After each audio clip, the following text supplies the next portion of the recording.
Hey, everybody. Welcome to our GoWP Expert Series. We are here today with Joe Casabona. Really happy to have him. Hey, Joe, how's it going? Very, very well. How are you? I'm good. I am currently broadcasting from Spain, so I'm over here visiting my in-laws.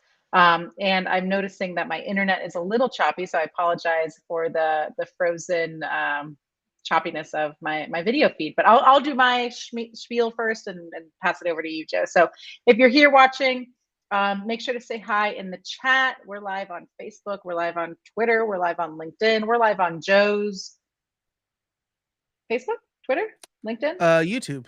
YouTube. YouTube, of course, YouTube. Yeah. Yes, and we're live on YouTube too. So if Yeah. you're here, say hi. We should be able to see those chats. And I just want to say a couple words about GoWP for anyone who may not be fully familiar with us. So I'm Emily. I'm from the GoWP team. And at GoWP, we like to say that we create happiness for digital agencies and help them to become more profitable. So whether you're looking to grow your team with a developer, a copywriter, designer, virtual assistant, or you're interested in outsourcing services so you can focus on growth, we've got you covered. We've also built the digital agency owners community over on Facebook. It's an active community of over 2,000 agency owners where we hold regular group calls like this, or regular group calls, webinars, and expert series sessions like this one. And just great, it's a great group of people. So if you're not a member over there, highly recommend you joining us. That's the GoWP Digital Agency Owners Group. And I'll put that link in the chat once I'm done talking. If you have any questions about partnering with GoWP and how we can help your agency, feel free to reach out in the Facebook group, gowp.com. Emily at gowp.com is my email. You can reach me there. And yeah, happy to have that conversation. So let's get to why we're here today, and that is Joe Casabona.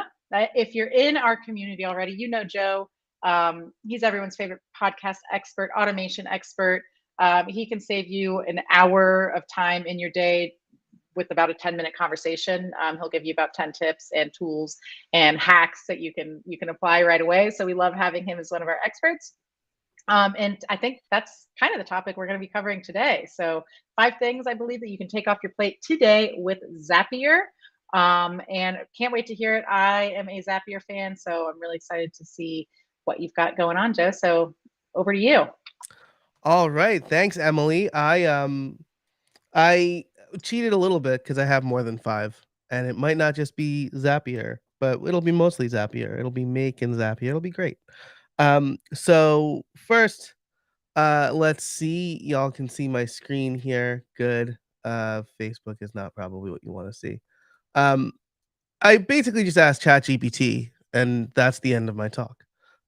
Lead generation and qualification, employee time tracking and payroll, things like that. These are all really generic, and I wasn't super happy with them. So instead, what I'm gonna do for you, dear listeners, dear watchers, is first of all, I am now in full screen mode, so I will not see questions or comments as they come up, but I'll be checking periodically, which you'll be able to tell because then you won't be able to see my slides anymore. But I'm first going to give you a pep talk about what automation is and why you can automate. Because I think people hear the term automation and get a little nervous, get worried, like, "Hey, I'm not a programmer. I don't think about automation or my workflows that way." And I'm here to tell you that you can do it. Everybody can do it. It's great. So we'll start there, and then I'll show you some automations. First, I want to tell you about a scene from a few weeks ago. I have 3 small children that you could see on the screen here. And this was a moment of calm in just a sea of chaos. My wife is a nurse. She works at least one weekend per month. And so on those weekends, it's me and the kids hanging out. And this was great. This was really lovely. It was a nice moment. But that moment, that nice moment in my head came crashing down because I realized at just again, perfect quiet, no chaos moment in the house. I realized that I forgot to send off my next podcast episode for edit so that it could be published on Monday. And this is really important because uh weird flex, I guess, but my podcast generates about $1,000 per episode in income. I had sponsors, I had to run those ads. And I got really worried. I started to panic a little bit, like, oh, when am I going to figure out when I'm going to actually ship this episode? It's Saturday. My editor's not even going to be here until Monday. Uh, Only two of the kids nap, and hopefully that's going to be at the same time. But my oldest needs a lot of attention right now, especially because she has to split it. And so fast forward after lunch, I've got both littles down.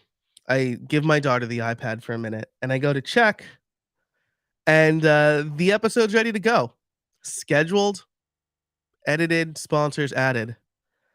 And what I forgot was I had set up an automation. I didn't forget I set up the automation, but I forgot that I moved the appropriate folders that kicked off all of these automations. That emailed my editor, and then he edited it on Monday, the week before.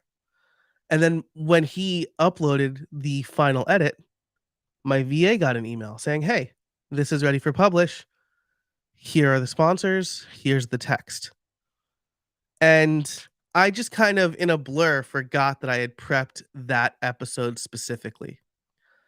And so this is why I think everybody needs to automate, because your business is working for you when you're doing crucial things like spending time with your family or your friends, or you're not in front of your desk, or you're sleeping.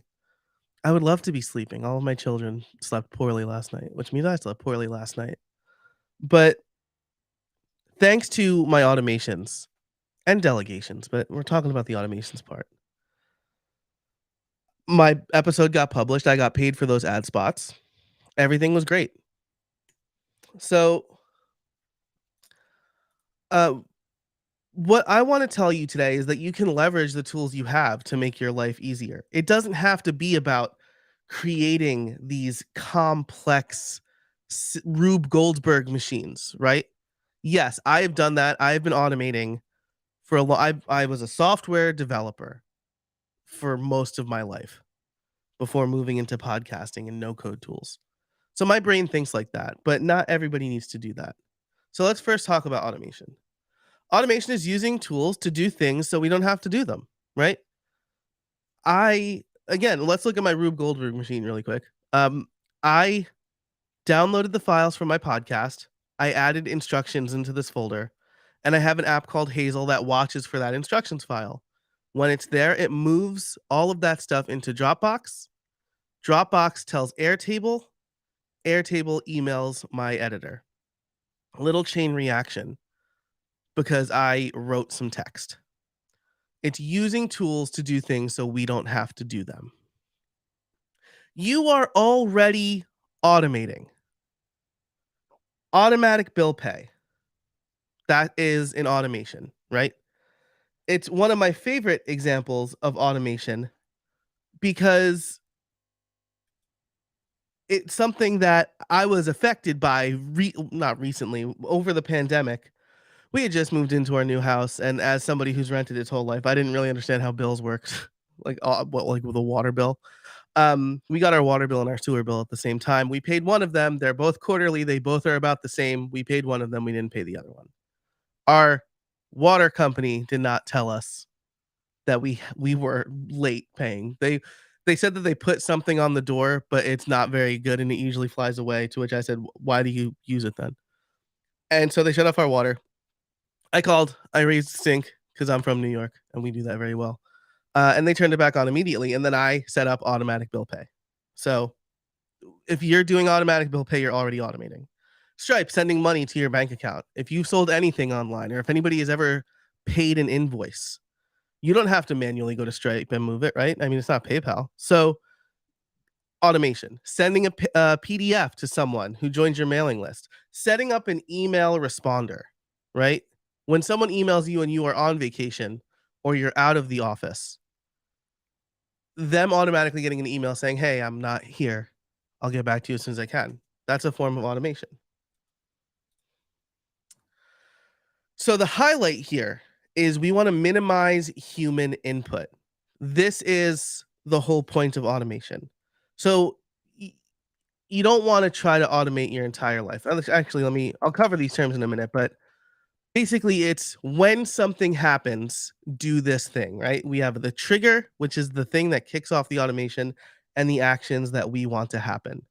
On the first of the month, pay my water bill, right? Or the first of the quarter, pay my water bill. So let's talk about getting into the automation mindset really quick.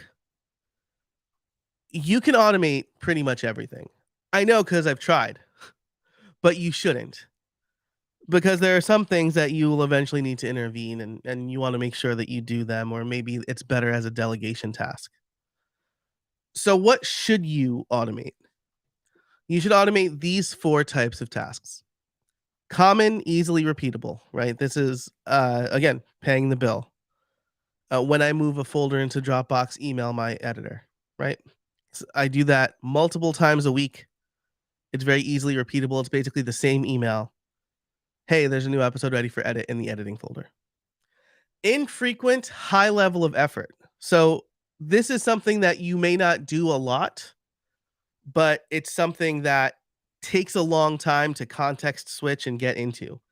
My favorite example of a task like this is when I book sponsors. I try to book sponsors at 3 to 6 months a clip, right? I try to sell 12 episodes at a time. And so I'm probably sending a few insertion orders every 3 months. Except I need to email the client and I need to write up the insertion order, and then they need to sign it, and then when they sign it, they get the invoice, and when the invoice is paid, then they get added and I get an email saying, "Hey, here's all the stuff I need." You can automate that, right? You use a tool like HelloSign. You'll have to fill in the dates, right? I haven't figured out a really good way to do well, I have figured out a way to do that that hasn't proved to be worth the effort yet. But everything else, right? You upload the insertion order to or the contract to HelloSign or some other more affordable tool, right? That gets signed. When it is signed, you can have QuickBooks or FreshBooks or whatever send the invoice. When the invoice is paid, you can have Zapier send an email saying, "Hey, thanks so much for paying your invoice. Here's what I need now." An hour's worth of task over several days or weeks, right? That is automated. Specific time requirement is another one, right? So this is paying the bill or delivering a course or some other digital product, right? When someone buys it, they want it immediately.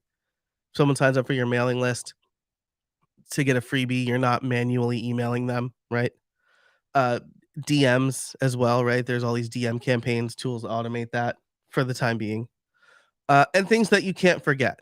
So maybe setting up an automation that looks in your CRM and says, "Oh, I haven't heard from this client in a while. I'm gonna send a follow-up email," right? Or again, paying the bill. Paying the bill is a pretty good one. It's a pretty good falls into all of these buckets. All right. So again, some examples: send an email to your mailing list when a new episode of your podcast drops, or a new blog post comes out, or a new video or live stream is happening.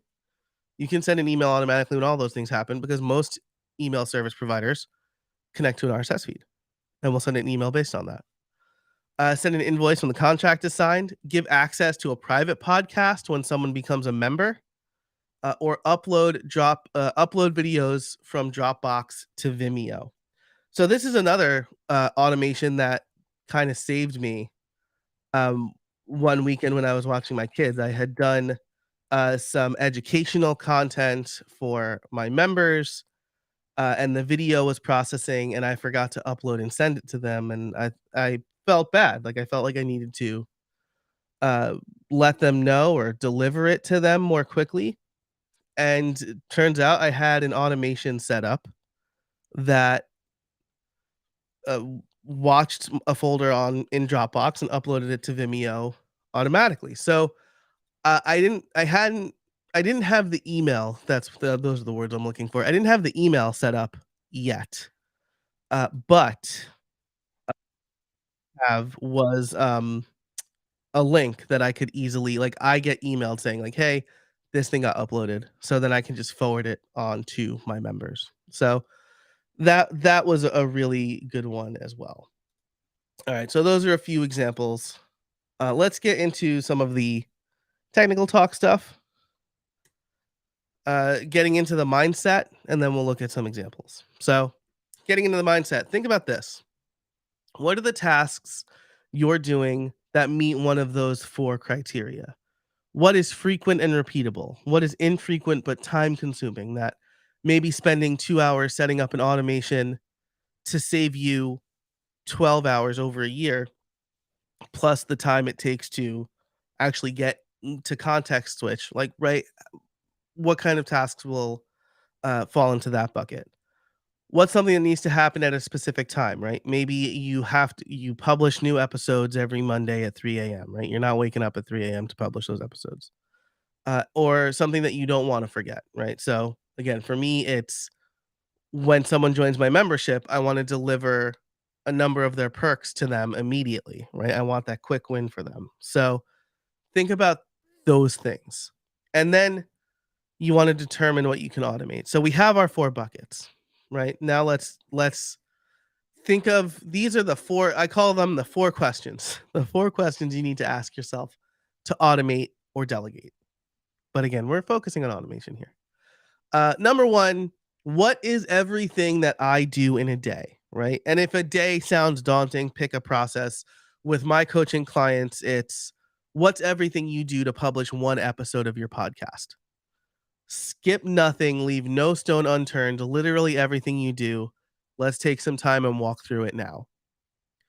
Understanding and having that list allows you to really take stock of everything that is on your plate for either that specific process or for everything you do in a day, right?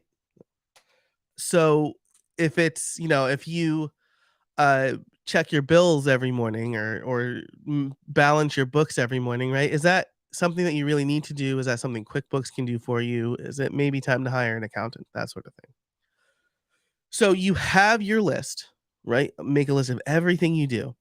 And then ask yourself, do I personally need to do this? More on that in a second. The third question is, does a person need to do this? Because it's one thing to say, I definitely need to do this, right? I'm the host of my podcast.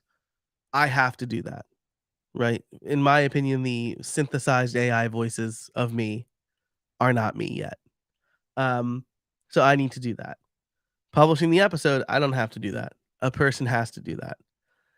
Emailing my VA to let her know a new episode is ready, I don't need to do that.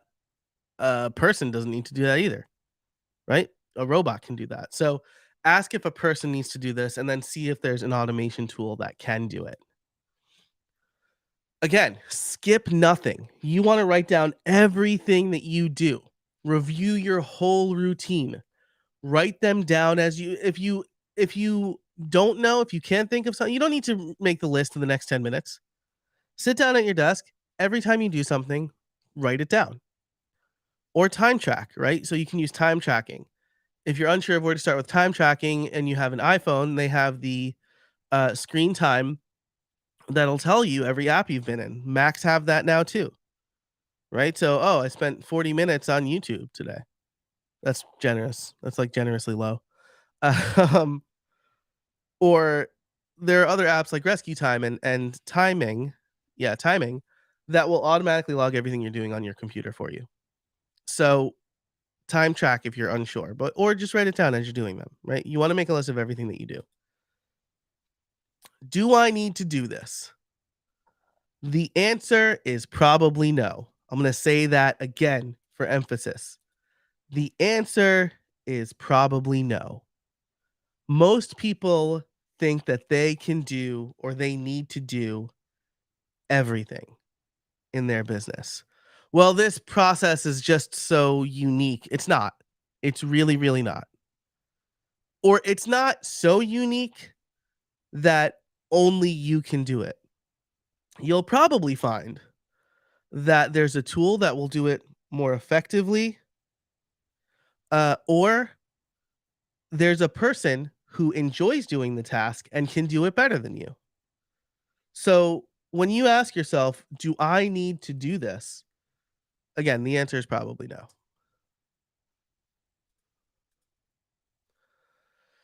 Does a person need to do this? So this is a little bit more nebulous of a question, right? Because you're not, it's tough to say.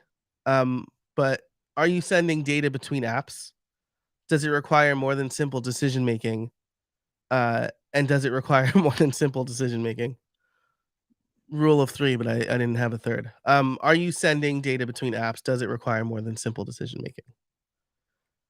If the answer to both of those things, if the answer to the first question is yes, and the answer to the second and third question are no, then a person probably doesn't need to do this because um, got a little ahead of myself. If you're just sending data between apps, right? Most of the time you can do that between the two apps or using Zapier to connect the two apps.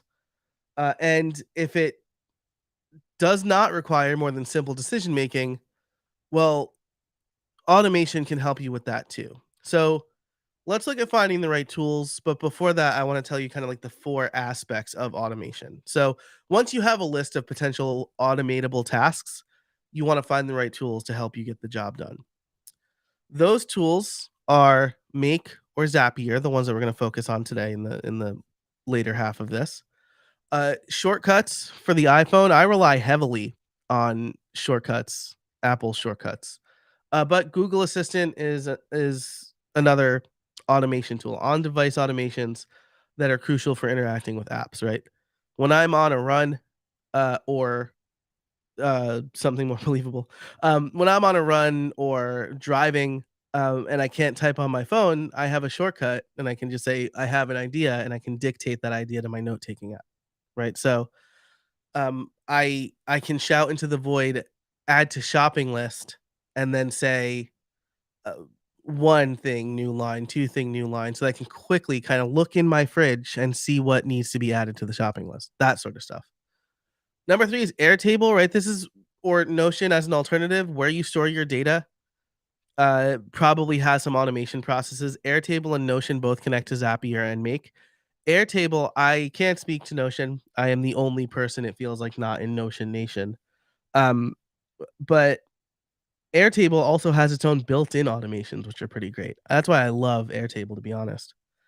And then tools like Calendly and SavvyCal. These are easy ways to book, organize, and communicate with guests, but also with potential clients or current clients, right? Something that I like to do is if someone books a coaching call with me, they get automatically added to ConvertKit and tagged as coaching client, right? So now I know who all of my coaching clients are. If I have something special for them or if I want to follow up with them in 6 months, that's another thing I do, right? When they sign up for my membership or for coaching, they get added to a sequence that emails them in, I think it's 12 weeks saying, "Hey, how's it going?" Right? Since we started, I just want to check in with you. I don't have to do that. ConvertKit does that for me, but I'll respond when they respond.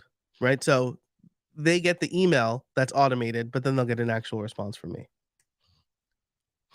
Others worth mentioning, Hazel is a app I love. I'll show that at the end if we have time. Keyboard Maestro. The thing that I used Keyboard Maestro for most recently was I recently came back to Twitter, but I wanted to I joined Twitter on April Fool's Day 2007. So I had a lot of baggage, nearly uh where am I at? 15 years or something like that, right? Of baggage um on Twitter. And so I wrote a little Keyboard Maestro script that would I went to everything Twitter thought I was interested in. You can find that link by digging. And I had it uncheck and then move the cursor down some amount of pixels, uncheck, move it down some amount of pixels, uncheck. Um, and so it had like 200 interests. Keyboard Maestro just did that for me over time, so I didn't have to sit there doing it. Bunch is not is a is really it's like kind of command liney. but it was worth mentioning here because it's really neat. And repurpose.io is really good for taking one piece of content and sending it to other places for other pieces of content. Okay, let's talk about the components of automation before digging into the actual like live demos and showing you some of my own automations. Um, I'll point out the 5 that I think you can probably implement today. But there are 4 components to automation.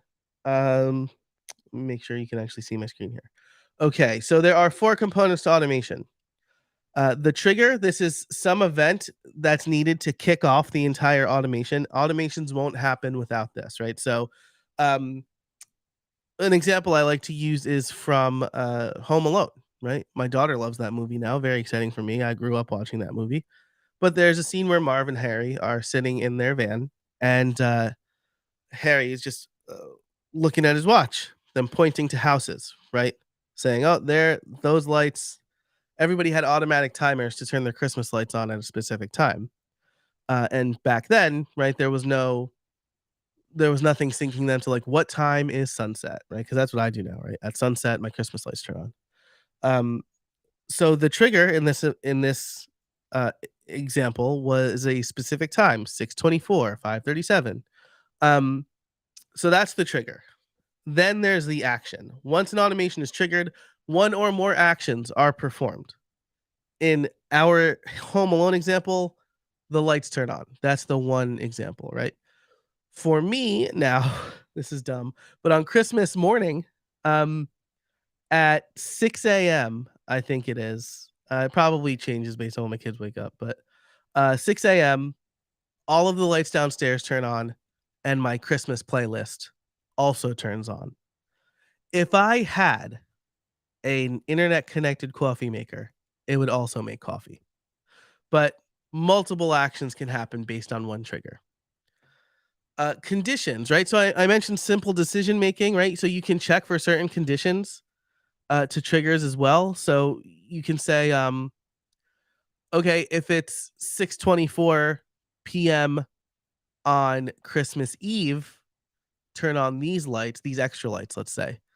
If it's 6:24 on December 27th, only turn on some of the lights. Something like that, right? Maybe a better example is when someone books a Calendly link for me. If they book through my podcast scheduling link, one automation, one set of actions happens. If they book through my coaching link, another set of actions happen. And then timing, you can run automations immediately or at specific intervals, right? So with Calendly, I want that to happen immediately. Someone books, I want them put in my pipeline, right? But if I'm just checking for data, so for example, I want to tweet new blog posts, that doesn't need to happen immediately. So I have it run every 3 hours, right? Otherwise, if I let's say I publish like 2 or 3 in a row or something like that, or like I publish a blog post at the same time that my podcast episode goes out, it'll check every 3 hours for the latest post and publish it. Okay, so that is all of the slides. I guess I'll pause here if any questions or comments have come in. I don't see anything on Twitter or over on YouTube, I don't think. So yeah, I don't see any questions coming in over here on Restream either. So I will continue on to the actual automation stuff. So let me get my tabs right. Don't close this one out. Here we go. Okay. So this is Zapier. You probably know Zapier. Some people say Zapier. It's Zapier, makes you happier. That's how I remember how to say it. I'm on the free plan now because I've moved over to Make completely, but I still have a bunch of my automations here. So here's a couple of good examples, right? Calendly to ConvertKit. This is the one I was just telling you about. Invitee created in Calendly. Continue only if the event type exactly matches Playbook one-on-one. So this is what my coaching program was called. Tag them in ConvertKit. Okay, so this is one part of the automation. A way that you can apply this, right, is again, if you have a scheduling link and you have a potential client who is interested in your services, you can, when they schedule a consulting call, add them to your ESP and maybe add them to a nurture sequence, right? Where it's like you have the call with them, but maybe you can send them 3 emails about who you are and what you do and who you can really help, and then a follow-up email later saying like, "Hey, thanks so much, for scheduling the call." Calendly can actually do this, where, like, you can have it send an email an hour after the end of the call. "Thanks so much for scheduling the call. I'll follow up with you. If you think of anything else, let me know," right? So there's that. Send messages in Slack are always good, right? Those are always, if you have a team and you like make a sale, like a core sale or a land of invoices paid, that's a fun one. Let's go. I'm just gonna kind of run through some of these. Blogging is fine, like right if you want to automatically publish. Um, Email capture. So there are a few really good ones here that I think can really help you, right? One is, this is what I was using for newsletter curation for a while. So I had a newsletter where I curated stuff. And I would tag items in Pocket with newsletter. And then I would grab the pertinent information, like the excerpt and the title, and then I would append it to a note in Evernote. This has since changed a little bit, right? Because the way I did it here is because Evernote accepted HTML. I could then copy and paste the entire contents of the note and paste it into ConvertKit. This has changed a little bit. I'm not doing as much curation anymore, but if you are curating, you can do something similar with Evernote or Notion or Airtable. And so these are, this is, if you're doing kind of content curation for your clients or for your audience, this is good. I would also have it create a post, which was pretty neat. Though it got a little bit out of hand sometimes. I would do the same thing. I would watch the RSS feed. That way, my own blog posts made it into curation, so I could tell my clients or my newsletter subscribers about the new content that I've created. Creating tasks when something's assigned to you in Asana. This one was for me because I don't really like Asana and I don't do a whole lot of team stuff. So I would have it added to my task manager of choice. Um, Email search and retrieval. This is really good. I'm actually going to bring up this spreadsheet. Can I do it here? No. Okay, so I'm going to bring up my spreadsheets. I really like this automation because I'm a little behind. But what I have, well, I'm a lot behind. That's not indicative of how behind I am. But let's just look at the last few. Um, Help a Reporter Out is a really great service that will email you with reporters who are looking for experts in their field. And so, what I do, right, and you can actually see they send 3 emails a day, but you could see like there's only entries for a couple here and there. They're not every day. Like there was 5 days between these two. I have Zapier search emails from Haro for the terms podcast or podcasting or podcaster. Now that I could simplify this, but if any of these terms show up in an email, I have it send that Gmail link and the date to this spreadsheet. That way I don't have to sift through, because like Haro emails are so long, they usually get cut off by Gmail. And so I don't have to go in and open everyone and search through everyone. Even if I'm doing a keyword search, I don't have to go through everyone as they come in. So like once a day or once every couple of days, I'll go to this spreadsheet. I will click on the link and I will look for the terms podcasting, which I know exist because uh oh, that one didn't work for some reason. Let's see. Always dangerous, like showing your email. So I guess this is not going to show. I'm just like showing my wife's email. It's fine. Oh, I see why that didn't work, because I had to log into my wife's email to check something. But on a normal day, when I'm not doing this in front of other people, this will bring up the Haro email, and then I could find the contact information without having to sift through every email. So this is actually a really big time saver for me. Uh, so so this is a really good one too. This is a winning combination from Airtable. I'll show you Airtable in a minute, but this basically sends requests. It used to send it to Design Pickle. Now it sends it to my VA when I need an image created for a blog post or a podcast episode. Um, my VA will automatically get an email about that. And a lot of my automations are around this. So let me I'll check for questions again really quick. I don't see any. Sorry for that inception moment there. Let me show you the really fun ones.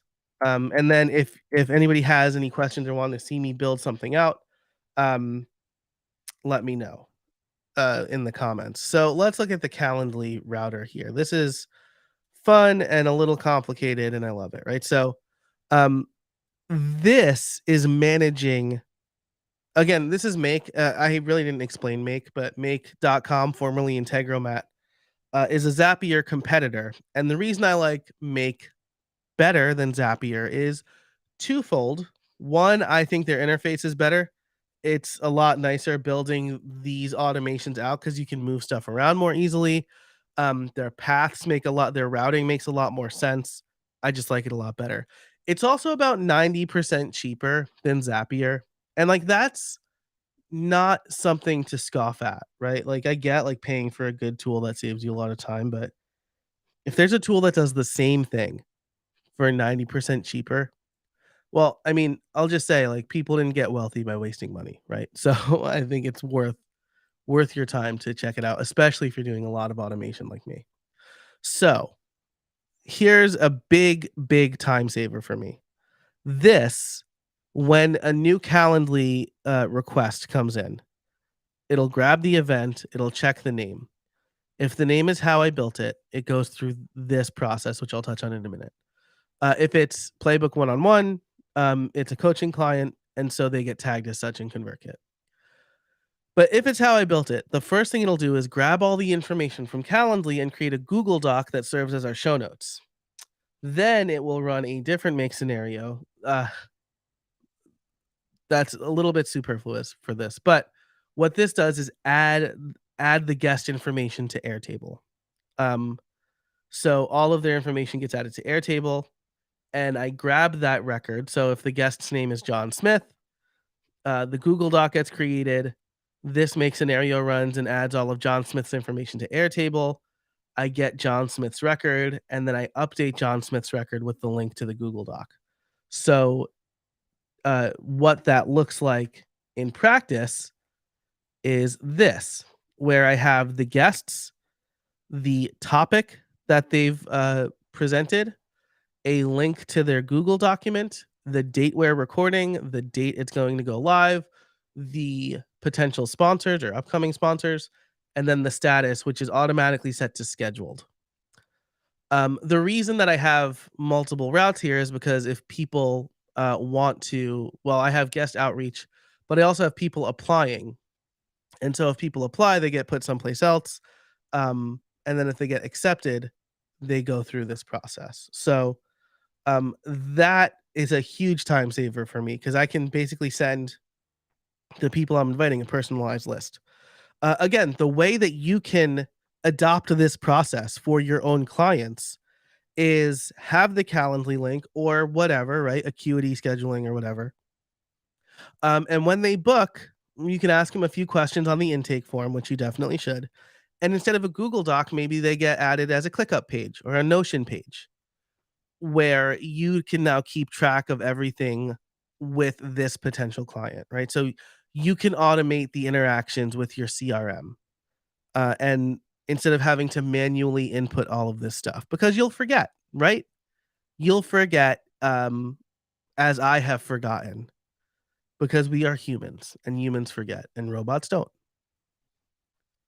So this is, I think, a really good automation, not just for podcast guesting, but for relationship management, right? Um, Here's another good one. Basically, this is watching the happens to be running at this time. This is one of the ones that I only have run every couple of hours, right? But what I have this do is watch Google Docs, right? All of my content starts in Google Docs, but I don't really like Google Docs as a place, like as a repository for searching. So I add all of my content to Airtable as well. So if we look at the results of that automation, it's going to take the stuff I write in Google Docs. It's going to take the title of the episode of the document. It's going to take the content of the document and put it in here. It's going to link to the Google Doc. And then this is a place where I can manage with my VA what I've shared to social media, what I've published as a blog post, um, what where it what assets have been created for it. And then it also makes it really easy for me to search and say like, "Oh, I had an idea about like how to automate following up with a guest. Did I publish that?" And I can search for like follow up maybe, and then it'll show up, and I can see, oh, it's yes, it's been published. I also try to link to the actual post. Well, my VA links to the actual post uh, to make it easier for me to find that stuff. So if I talk about um, automation and I know I got a lot of really good comments, I can go there and get some social proof. But that is like the one place. If you're in the group, you probably know Karanda. She has her Airtable pot of gold, and that's what this process um was really inspired by. So on your end, if you have a content strategy or a content plan, right, you can create something like this for you and your team to manage, where you fire off some ideas, they get added to Airtable or Notion or ClickUp, and you have a single place for all of this content for you to share on social media or create blog posts from. Podcast guest onboarding, membership stuff is really good. Um, Sending information from shortcuts. Uh, Here's a really good one: webinar registrant. Um, I've kind of rolled my own webinar software. I didn't really like anything that existed out there, and so now when someone signs up for a webinar, they get sent to a webinar form, and this one I do have to update right every time I have a new webinar. But basically, when someone signs up for my upcoming webinar, they get invited to the Zoom. I've been using Zoom, so they get invited to the Zoom meeting. It's just a regular Zoom meeting. I'm not using Zoom webinars. I haven't really found a need for that functionality yet. And so this handles inviting them, sending them the calendar invite, sending them an email. So this really simplified my process. So again, if this is something that you're doing, right, and you want to book a call with somebody or you want to have an event with your clients, you can have your clients register via ConvertKit or Gravity Forms or Jotform or whatever, and automatically invite them to a Zoom meeting, right? Because Zoom meetings don't have that open form like uh, Zoom webinars does. This is a lot of the magic stuff for updating the statuses in Airtable. So like I told you, I told you the story about how I updated a file and then everything else kicked off. It's because I have Make, but you can also use Zapier, watching files in Dropbox, looking for the instructions file, updating the record in Airtable, and then sending the email, right? So this is for needs editing. So it looks for the instructions file. It um, then looks for the record because the instructions file has the episode number, like some unique identifier, updates the record to out for edit, and then emails my editor. And then the same thing for add to WordPress, right? This is wherever that went. When my editor adds stuff back into Dropbox, um, then my VA gets an email that the status has been updated to add to WordPress or ready for publish, right? And again, the way that you can um, adopt this, right, is if you're doing client work and you're waiting on content from them, maybe you have a shared Dropbox where they're putting assets. You can have them upload those assets, and then you get an email or the status gets updated. Very similar to kind of what like Content Snare is doing. So, um, a lot of these automations are really going to help you um,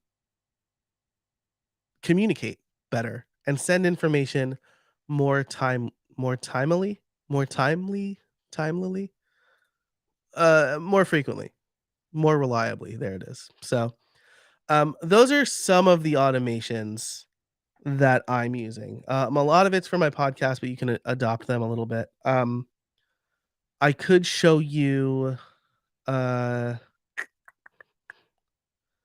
yeah, let me show you Hazel. I get a lot of questions about Hazel. So I'm going to switch up the view a little bit, share my screen, and just share Hazel. So um, let's see, can you see me now? Oh yeah. Okay, so I'll double check. If someone's watching there, let me know if you can see my Hazel screen and not me, because I still only see me. No, I still only see me. Can't see it, Emily is saying. Um, this is how do I'm screen Oh, there we go. Oh, sorry, Emily. I don't know if did you have to do that? um, that's my bad. Oh, this is really nice. This looks really nice. Okay. Well, let's look at Hazel. Hazel is Mac only, so I'm really sorry, Windows users. But I love Hazel for a million reasons. Um, oh, hey Aaron, how's it going? I'm glad you could be here. Um, so I love Hazel because Hazel manages all of the files on my computer without me ever having to touch them. So for example, here's a really common one, right? You download an installer, you install it, the app, and then the installer just sits in your downloads folder forever and ever. Amen. Um, Hazel looks for those installers and then deletes them after a day, right? It will move pictures from my downloads folder to the pictures folder. It will tag items, uh, new items that are less than I think 30 days. It'll tag them and label them blue so that I can easily find the new files. And then again, if they're older, um, yeah, 4 weeks. And they're still in the downloads folder. It'll just move them to the trash, right? This is like you can set that yourself if you're really uncomfortable, but this has been really great for me. Um, Here's all of my pre-production stuff for my podcast. Again, if you are working with contracts or other documents, right, that a client sends you, right, either via Dropbox or some other way, you can create your own rules like this. But here's what I'm using for my podcast. If the extension is a WAV file, which means it is an audio file, and it has this format for the name, which is how I built it slash some episode number slash a screen, slash a string, and my name is in it. I want it to rename that file to the episode number, which it found dash host, and then the same thing for guest, right? So if it's that file and then it doesn't contain my name, it's going to contain the guest's name. So it's going to rename it as episode number guest.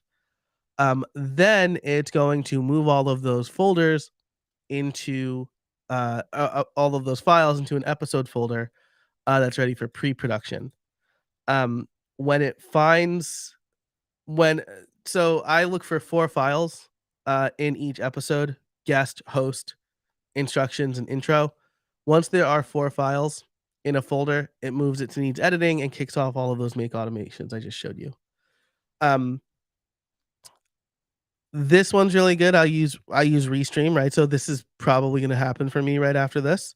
But when I do live streams as well, right? I have Hazel looking for any Restream files, moving it to Dropbox, and then the live stream uploads folder is connected to Vimeo. So it'll automatically upload my live streams to Vimeo for my members. I also manage storage of old files, and I move my members only episodes into the right place. I create Instagram and Pinterest images, all kind of based on stuff from Hazel. So um, this has been Hazel's been a real game changer for me as far as managing files and folders And again, kicking off other automations, right? Because Dropbox sits on my computer, and when I move something into Dropbox, I can have Make watching or Zapier watching that Dropbox folder to do something else with communication, right? So, if you have a web designer, or a content editor, and you have content ready for a website or content ready for review, you can move it into ready for review, and then your copywriter gets an email or your designer gets an email. And this is stuff you don't have to worry about, right? The status can automatically get updated in ClickUp or Basecamp or whatever you're using for project management too. These are the things where you can start implementing and automating with today, and that makes me really excited. So, we have about 10 minutes. Is there anything that I said that was you need clarification on, or anything else that you'd like to see from an automation standpoint? I didn't really get into the building of automations. I will say, if I can shamelessly plug something here, um, that I am doing a 3-day automation workshop, where we actually will go through everything I just talked about. And so you'll we'll make a list of everything you just did. We'll talk about how you what things you can automate. I'll show you how to um create those automations. You'll have at least one automation by the end of day 2, and then on day 3 we're going to do hands-on stuff. So we'll create SOPs. You'll actually build automations under my guidance. You'll get the recordings, and if you do everything that we go through, you can save 10 to 12 hours per week of work. That's what I save. So, um, it's limited seating, right? Because I'm using Zoom meetings, and so I have a certain number of seats. But it's a 3-day workshop. It's 199. If you're interested, I can link that in the chat. Um, if that's okay with Emily. But it's really good. Emily's back. Of course it's okay. I was going to say, I was waiting for a moment to come in and say, Joe, where's the link? Share the link.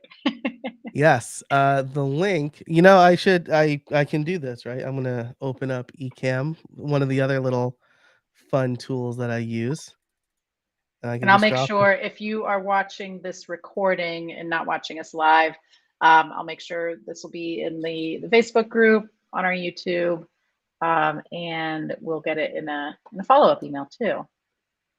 Yeah. Awesome. So, so that's are there any questions? Emily, is there anything, I mean, I think you know the group a little bit better than me. Are there any processes that you know? I probably should have prepped you this before when we were in the green room, but I is there anything that you hear, in the people in the Facebook group, or anything that troubles you? I know that people are always interested in automating more, and I will say that I loved that you touched on being taking an editorial look at it, right? So you don't need to automate everything. You should not automate everything, but being able to identify what can be automated, how it's going to help you, and where it pays off to spend a couple hours here to save you 2 hours every week ongoing, right? Things like Yeah. that. There have been times I know that I know, and as I'm doing the tedious tasks every day of the week, I'm thinking to myself, why don't I just block time in my calendar, put this into an automation and forget about it? And then I finally get around to doing it, and it's, hallelujah, the sky's part, everything. It's wonderful. It's like how you need to, like, the task that you constantly, for me, I need to fix my gate, like the latch fell off of our gate, and I know that it's gonna take me 5 minutes, Hmm. but I haven't done it yet, and it's been, like, 6 months, right? Yeah. Like, and now when my kids are playing out in the yard, instead of fixing it, I just, like, bungee the 2 gates together, right? Like, so it's like you're causing yourself an incredible amount of pain by putting it off. But, I will say, like, people see what I do, and they go, "Well, that's too complicated," right? So, Yeah. like, the point I really wanna drive home is automation's iterative.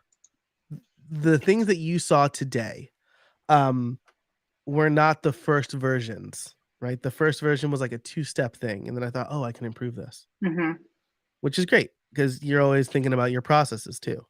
Exactly. And I'll say, if you're someone who's been to our happiness hour calls when Joe has been on, we often go down rabbit holes with Joe, and he's teaching us his tricks and automations and all of that. So if you're thinking about learning more about automating or looking for someone to be your automation sensei, like honestly, Joe's the guy. I highly recommend him, and really excited to see you have that workshop going on. So I can't wait to help promote that as well, Joe.